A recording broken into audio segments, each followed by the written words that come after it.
I was out exercising about 5 one morning and coincidentally stopped by the police station. And there was a 5-year-old kid that the police had found wandering on the cable beat strip by himself at that particular time. But I was very pleased with how the female police officer had taken care of that particular child whom she did not know, just found him.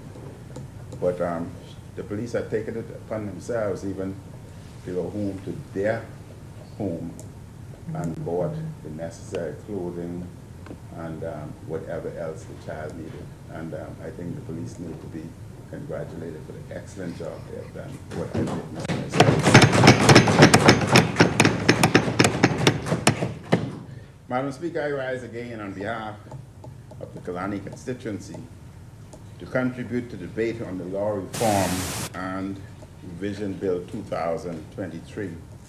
It is always important when the topics of law and order reform and the functioning of our justice system emerge for public debate. And the New Day administration made promises on the campaign trail regarding law and order. The Bahamian people trusted the New Day party was sincere when it made these pledges. A year and a half into office, the people realized PLP's promises were empty, completely empty, and continuously empty. They were mere campaign talk, and last year there were 128 murders in the country, with most of them taking place in New Providence. This was one of the highest murder totals in our history. In the PLP's Blueprint Manifesto, the party pledged, quote, "We also commit to enhancing crime-fighting methodologies in our aggressive war against crime." This has not happened. Instead, the crime problem, which is situated mostly in New Providence, worsened. But I was happy to see that there may be a decrease according to the Commissioner. The PLP has not implemented any enhanced crime-fighting methodologies. They have not led an aggressive war on crime, and the armed robbers and gunmen and killers in New Providence are causing chaos. Every time the media asks the Prime Minister what he's doing on crime, he gives an empty response that amounts to lots of nothing. And the Prime Minister thinks he is clever with words because he is an astute lawyer. People see behind this pandering and passing of words, but he offers few to no plans and no strategy. The journalists and people know what he says on crime is lots and lots of nothing. Too many families, Madam Speaker, are grieving the loss of loved ones to violence. Too many homeowners have suffered break-ins and thefts. And too many business owners have been robbed. Too many of our girls and women have been victims of beatings and sexual violence, including rape.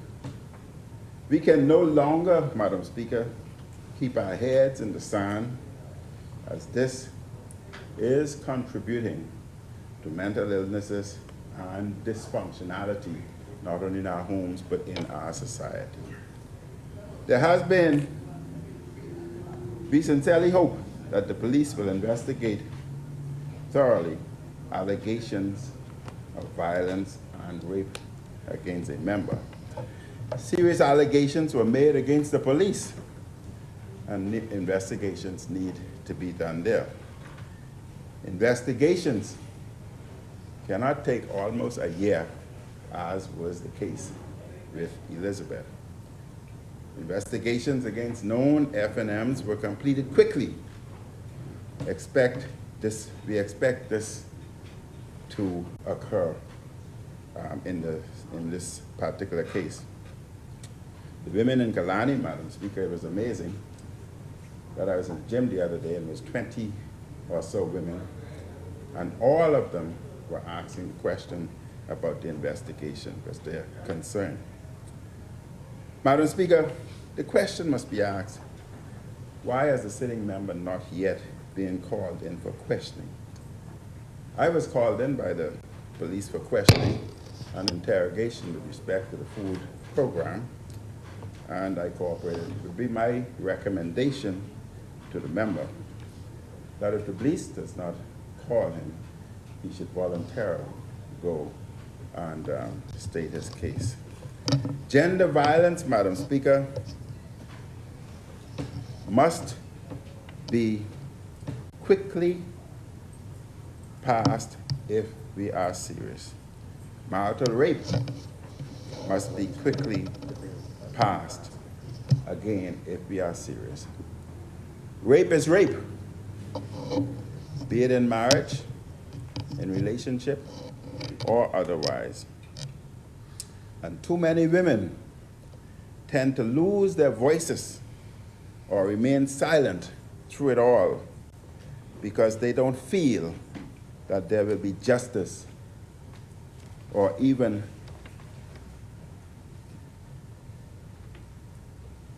that there'll be justice taken seriously or delayed. And this contributes, Madam Speaker, to dysfunctional homes, society, violence, and crime. We must ask the question, who are protecting our women? The ultimate responsibility and ultimate goal of a society is to protect our women, to protect our children, and to protect the elderly. This is the responsibility of our society, Madam Speaker. The New Day administration has no answers. The administration has no policies. Our ship of state is adrift with the captain on the helm when it comes to crime, crisis, and new problems. The captain has abandoned ship or travel tour while our people struggles. When you watch the news, the Prime Minister in this country or that country having a fun time and making speeches. He rallies at his desk working on problems Bahamians face. Madam Speaker, the Law Reform and Revision Bill 2023 is designed to update our law creation and revision system. I support the bill, yet I remind the House that passing legislation does not substitute for having action plans and a strategy to combat violence and crime, including the underlying causes of our high crime rate. It is important to have well-organized and well-funded institutions tasked with these functions. There should be continuous efforts to ensure that antiquated laws are updated. It is important for this Parliament to pass laws to help improve the lives of our people in a timely manner. However, what must be remembered is that the people elect a party to govern. It is that party and its members who form the executive branch who are ultimately responsible for leading the country. That means the cabinet has responsibility for coming up with policies to improve our people's lives. And Madam Speaker, in order to create the proper laws that are needed, it is essential for individuals to identify the problems that the countries face, analyze the problem, brainstorm the problems, and make amendments to the laws or create new laws so as to deal with the problems. Because unless one face the problem and realize that they exist, then you cannot make the necessary amendment or the laws that are necessary. We cannot keep our heads in the sand and not identify some of the challenges that we face. While it is important to upgrade the technical lawmaking process, as this bill seeks to do, little change will happen if the cabinet is absent of ideas, focus, and leadership. And that is the problem farmers face. I will give this example. After promising on the campaign trail to address the crime problem, the Prime Minister now knows he has no clues as to what to do. His new strategy is to shift everyone's focus to the role of people in the United States in the trafficking of guns to the Bahamas and the wider Caribbean. Guns trafficking plays a part in our crime problem, but there are much bigger problems the Prime Minister is not tackling. He has been talking about this issue on Bahamian soil, and now he's talking about it abroad. Many were alarmed reading a story in the Tribune on Tuesday, April 18, 2023, headlined, quote, "Davis decries epidemic of violence in the Caribbean." They reported on the Prime Minister's speech in Trinidad and Tobago. The opening paragraph of the story said, quote, Prime Minister Philip Davis decried the violence gripping the Caribbean region yesterday as he continued urging the United States to solve its gun trafficking problem. The story goes on to quote the Prime Minister as saying, "We do not manufacture guns in the Caribbean. Every gun used to commit a crime in the Caribbean is smuggled into our country. We have asked the United States government, the US-based gun manufacturers to cooperate with CARICOM member states when it comes to identifying weapons purchased in the US as a part of a wider effort to hold weapons dealers and traffickers accountable for the many lives lost to gun violence each year." It went on, "We must call on our neighbors to the north to better police the trafficking of guns from the US to the Caribbean." The United States, end quote, United States, Madam Speaker, is our closest friend. It is our major trading partner. And the United States does an extraordinary amount to help us with law enforcement already. It makes major donations to our police force. It helps us with training our law enforcement officers. It is a key partner in our efforts to stop drugs and human smuggling. It helps us with gun trafficking and other forms of crime. And the crime problem in the Bahamas has many roots. Domestic violence is one of such roots. Madam Speaker, I would always remember, we're always saying women or men beating women. I would always remember living in the Grove, Exuma Street, which has now been changed to Amos Ferguson Street. And there was a neighbor next door to me. I won't call the name because everyone in the Grove would know. And almost every day, that lady beat her husband. Almost every day we heard him screaming.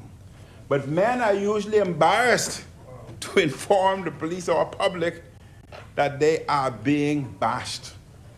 So it's two-way street. But either way is wrong. Either way causes dysfunctionality. Either way causes mental disturbances, which affects crime and creates some of the problems that we face here today. We have done a poor job in terms of developing our people.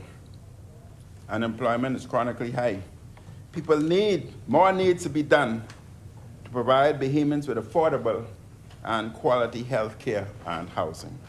Too many Bahamians have poor conflict resolution skills, leading simple arguments to turn out into violent confrontations. These are the major issues we, the Bahamian people, must address to improve our country. They are all contributing factors to our crime problem. We must own this and work on fixing what is wrong within our communities. We should continue to partner with the United States and other friendly nations in law enforcement matters. No leaders of the Bahamas should suggest that some other country is at the heart of our problem. Guns are obviously an issue, But the greater problems are our culture of violence and the dysfunction of our criminal justice system. So I say, for God's sake, we have to tackle these problems. We cannot continue to ignore them. What are the Prime Minister's plans to address this culture and the problems in the justice system? Madam Speaker, just at CARICOM, one of the Prime Ministers at the CARICOM meeting talked about the bail in the Bahamas and the crime. And that particular individual stated that the Prime Minister, the judges in the Bahamas issuing such bails contributing to crime, the judges must obviously, and I quote, not living in the Bahamas. They must be living in Mars. And yet the Prime Minister did not defend the judiciary here in our Bahamas. Regardless of how I may feel, if he did, it was not publicized. It was not publicized. And I'm certain when you speak, you will address that for us. I'm certain you will address that. Madam Speaker, the Prime Minister is failing miserably on law and order. These speeches he gives talking about guns from the US are part of an effort to deflect away from failure. He got the deficit number wrong and sought to blame others. On the FTX debate, he hides, you could talk afterward. On the FTX debacle, he hides behind talk of subjudice.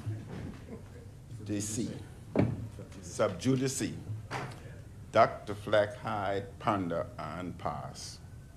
This is what the member for Cat Island is at best. The Prime Minister isn't leading, he is constantly covering.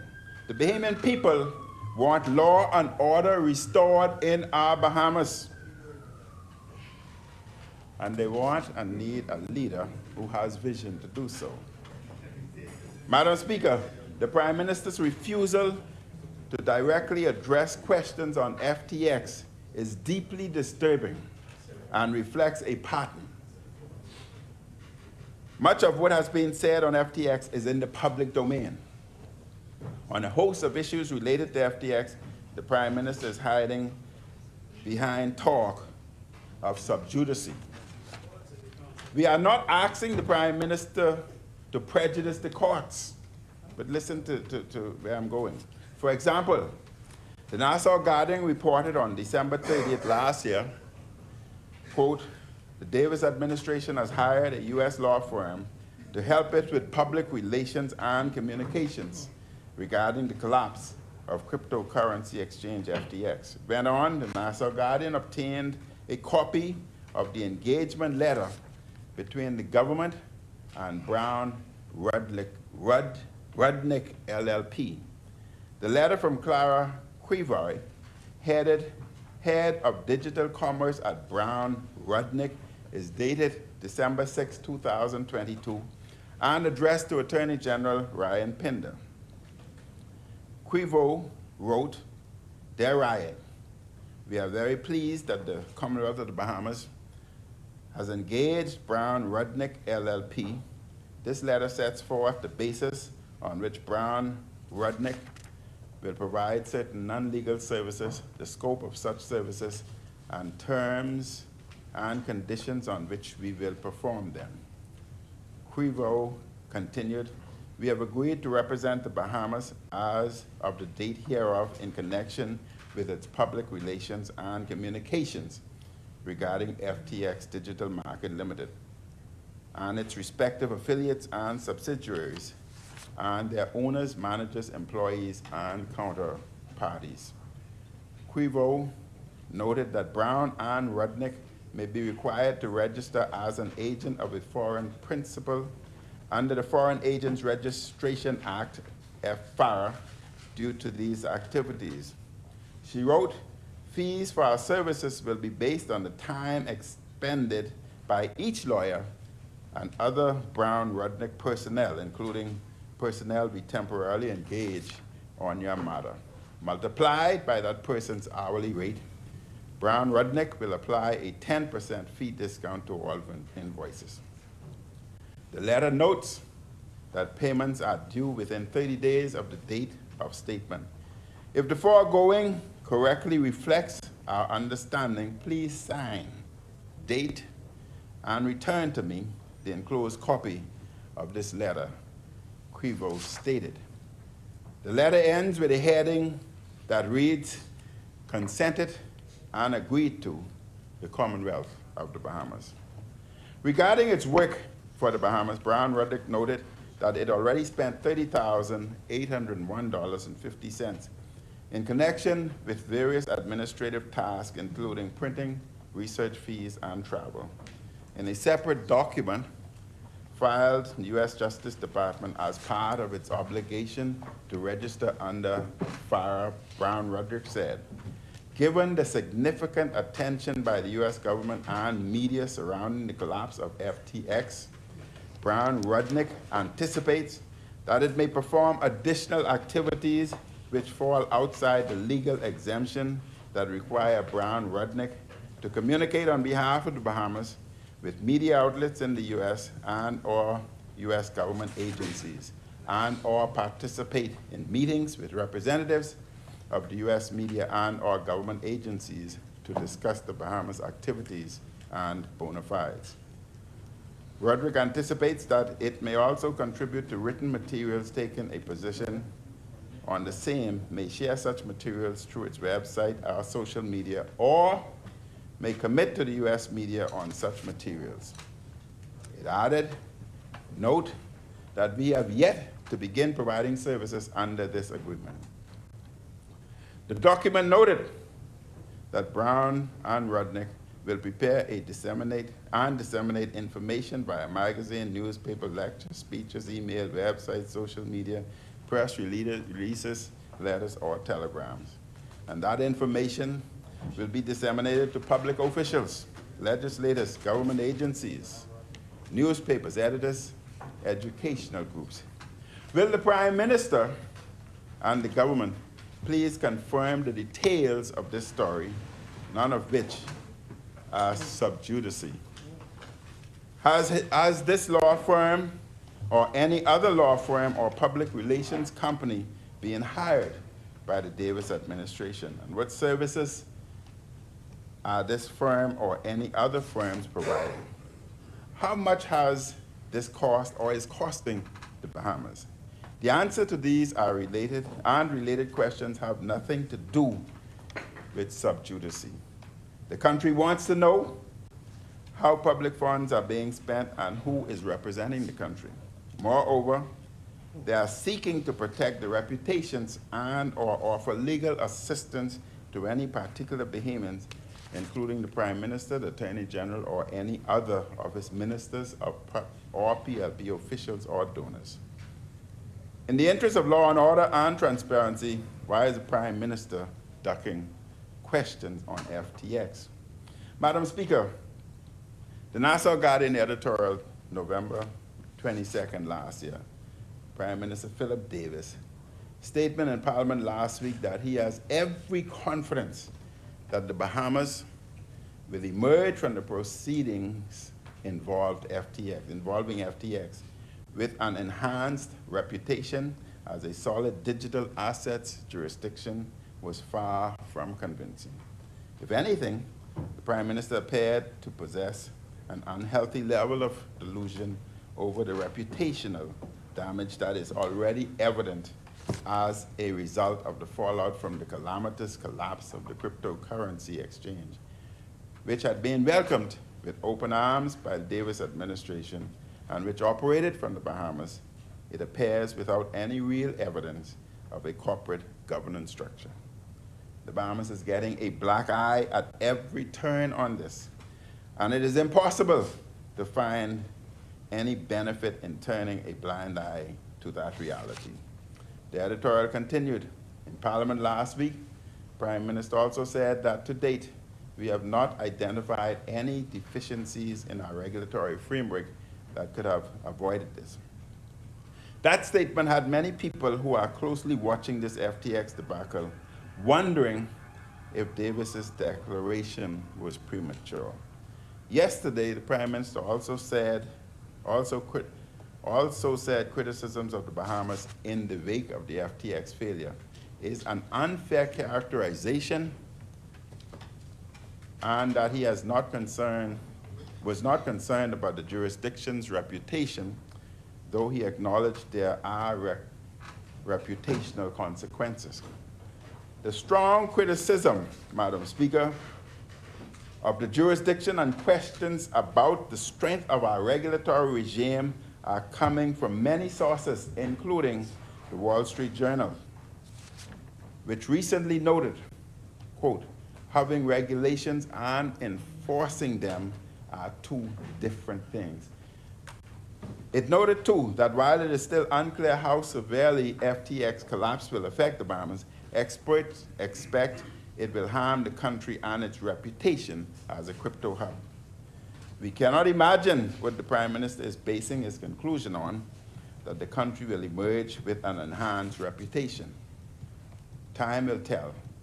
But as this sordid saga plays on, his declaration seems more wishful thinking than grounded.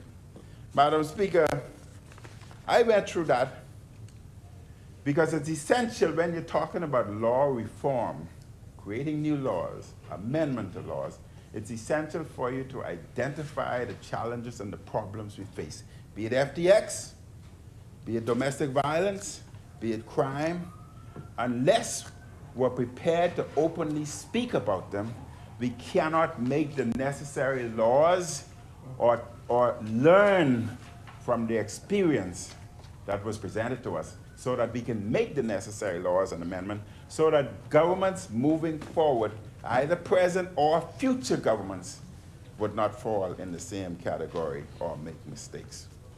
Madam Speaker, this is precisely the problem with the Prime Minister on issues ranging from crime to healthcare, to education, to other national problems. And it is essential, Madam Speaker, it is essential that many of the issues that we face today, we must be open, we must be honest, and we must be transparent. Some things we may not necessarily like, but in the interest of the country and for future generations, we must be prepared to make the hard decisions and make the necessary amendments in the law. Madam Speaker, the law reform I totally support. Thank you, Madam Speaker.